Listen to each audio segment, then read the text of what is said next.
11th image, it may start to look very familiar.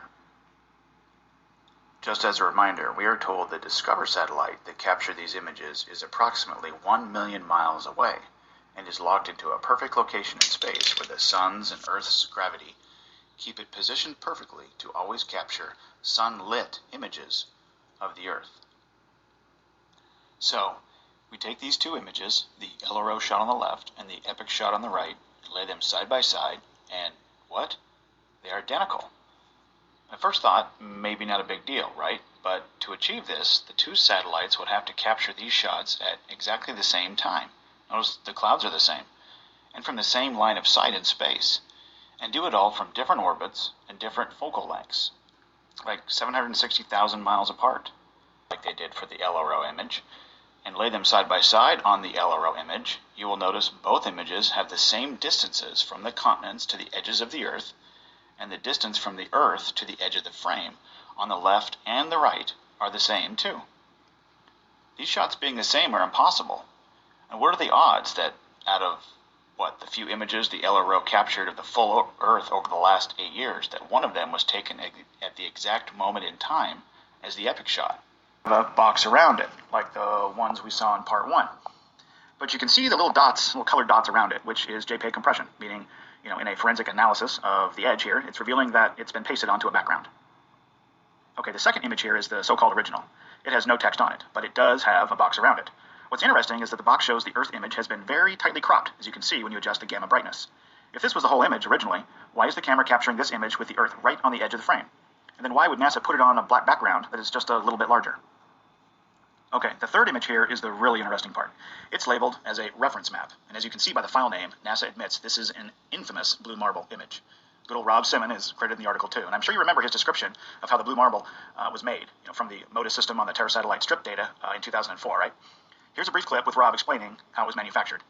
To us, the really cool thing was the data set. Up until that point, there was no realistic color map of the globe anywhere. So the land layer here comes from the moderate resolution imaging spectroradiometer aboard Terra. And the tricky part here was the weather. So we actually had to take clouds out. They stashed the clouds for later, went onto the ocean. That came from an instrument that measures phytoplankton in the sea. Where it was low, I colored it dark blue because they're low mostly in mid-oceans. And then where it was a little bit higher, it was like a little bit brighter green. Then add the clouds back in. There's a small problem with it because there's a very slight gap in between each orbit. So some of those are painted on. It is photoshopped, but it has to be. Then there was another layer to sort of simulate the atmosphere. And then there's this little bright spot. It's called the specular highlight. So it's the reflection of sunlight off of water. Those are the pieces, but you can't just slap them all together. It just didn't look realistic. It looks kind of flat, or the clouds are sort of too see-through. So I just hit Command Z a lot. There's artistry to creating the world.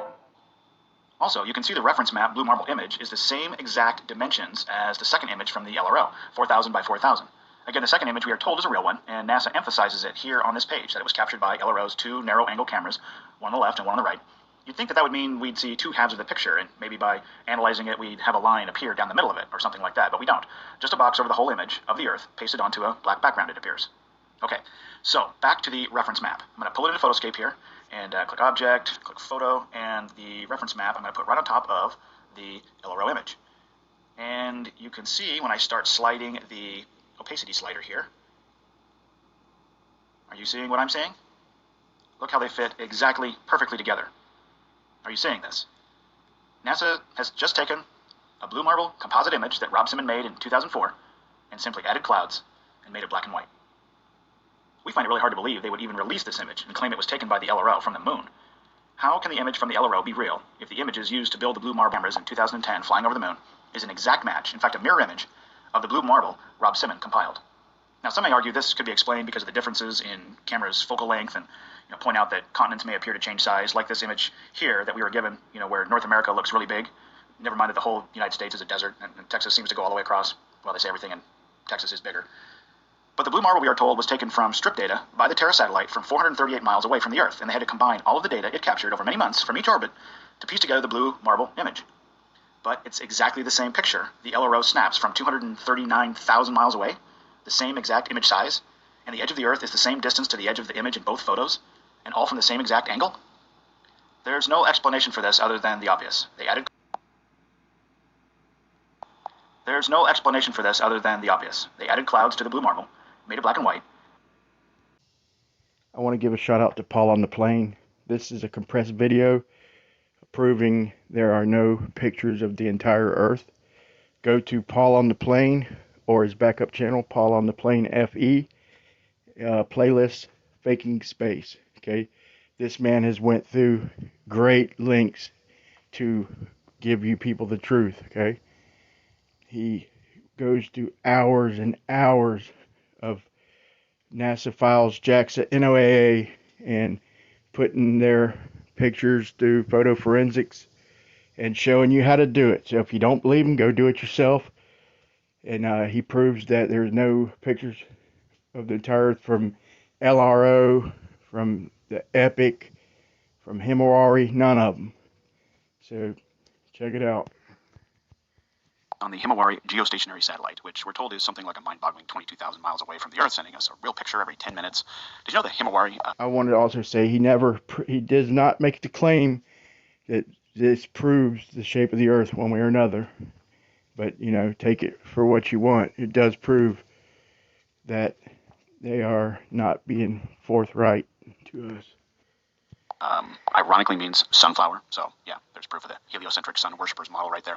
So why are we picking on the Himawari today? Well, defenders of the heliocentric model love to point to the quote-unquote almost real-time images from the Himawari as proof of a globular Earth, since it allegedly gives us a picture every 10 minutes, and the weather data seems to be, pretty current. Well, unfortunately for the ballers, we're going to debunk that completely here, simply in the next 5 minutes, and show you how they fake it all.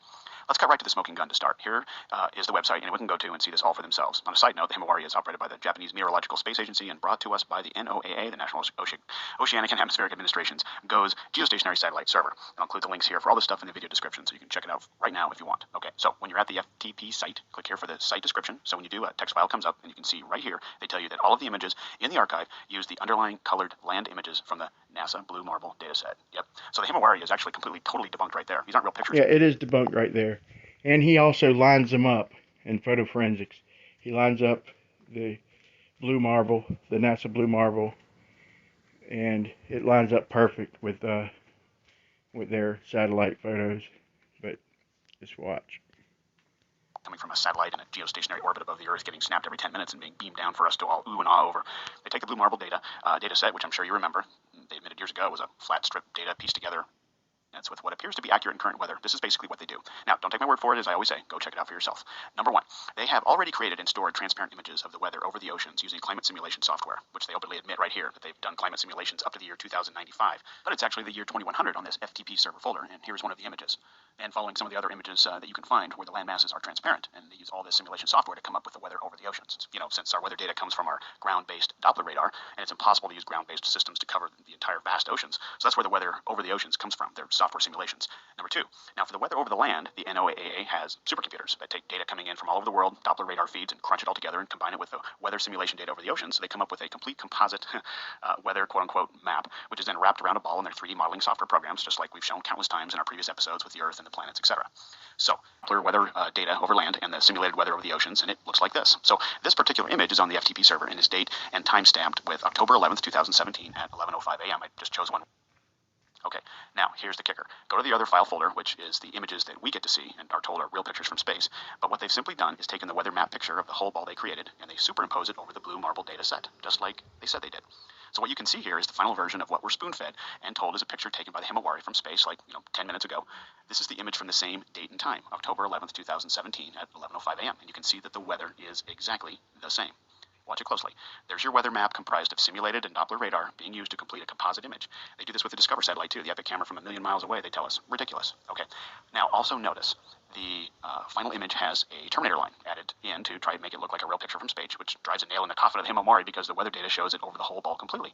But they have to add a Terminator line to show the Earth only partially lit by the sun based on the time of day that the photo was allegedly taken. So if this is a real picture, how did they know where to put the clouds and weather on the part of the globe with no sunlight? It's complete. Boom. So go to Paul on the Plane and you know what? Just go to the NOAA, go to the weather simulation and check the weather for next week, and then see if you could find the Himawari pictures, and watch the clouds line up. It's NOAA data. Okay, it's crunched all kinds of data down to one composite basically. So they don't even lie. They don't even try to deny it. But the devil's in the details, people. Discover was launched by SpaceX on a Falcon 9 in February 2015, and we are told that approximately 100 days later, it arrived at its position in our solar system called the L1, Lagrange point, where there's a perfect balance between the Earth's gravity and the Sun's gravity that will keep the Discover satellite in a perfect position to always view the sunlit side of the Earth at about 1 million miles from our world, and then allow it to capture complete images of the Earth. No more so-called composite images are required to piece together what the Earth looks like in its entirety. We finally got that one camera pointed at the Earth, sending us real images, right? Well, let's see if we start examining the pictures we are told are coming from Discover and its Earth Polychromatic Imaging Camera, or EPIC for short. Do they appear to be real, or will we find more evidence of NASA manipulating or editing the images? Just a quick note that the Discover satellite is operated by the National Oceanic Atmospheric Administration, or NOAA. It was handed over by NASA after its launch with the intention of the data that Discover captures aiding NOAA's Space Weather Prediction Center forecasters and giving them of the images that the Discover satellite provided us. And I took the liberty of already downloading all of those here. And the point I wanted to make is just simply that I want to be dragging these photos in and go ahead and adjust the gamma brightness. And what I wanted you to see is that all of these images have a box around them, and it's also tilted. So you can drag any of these in, and you'll find that every single one of them has a box around it and is tilted. We'll try another one out. How about number 13? Let's download that. I'm not going to do all of these, but you can go ahead and do that yourself. Let's go ahead and just see if we pull these into Photoscape, if we have the same effect, and adjust gamma brightness, and as you can see. All right, so we've got some consistency there. They all have a box around them. They're all tilted. The other one that I downloaded was 13 here, and there you have it. Okay, so if we head back to the date gallery here, what I'm going to do is I'm going to go to the day immediately before, which is July the 4th. Okay, so I'm then going to go to the very last image, and this says that there were 12 of them. Okay, so I'm going to go to the 12th image, which is right here. 1 of 12, sorry. Where's the 12th one? Oh, I guess I can't go backwards. All right, there's the 12th one. So this is the last image that we received from the EPIC camera before that lunar transit day. Okay, so I'm going to call this day before and 12, and I'm going to pull this into Photoscape. There's the day before, and I'm going to adjust my gamma brightness. And nothing. No box. No ambient light, no noise, no nothing. No box. So when the moon is not in photo, then there's no box around the Earth. So they don't have to overlay. Just the same thing as the damn Earthrise photos and all the other bullshit they put out. But so the devil's in the details, people. And no noise, no nothing. So just like the LRO, when there's another object introduced into the image, there's a box around it. In the case of the LRO, when the Earth was introduced to the image, there was a box around it and it was tilted. In this case, we don't have any boxes, and you can go back and look at all the images on the day before and the day after, pull them into Photoscape here, and you won't find any box. But just that one day with the lunar transit, with the moon coming in front of the Earth, every image in both galleries have a box. So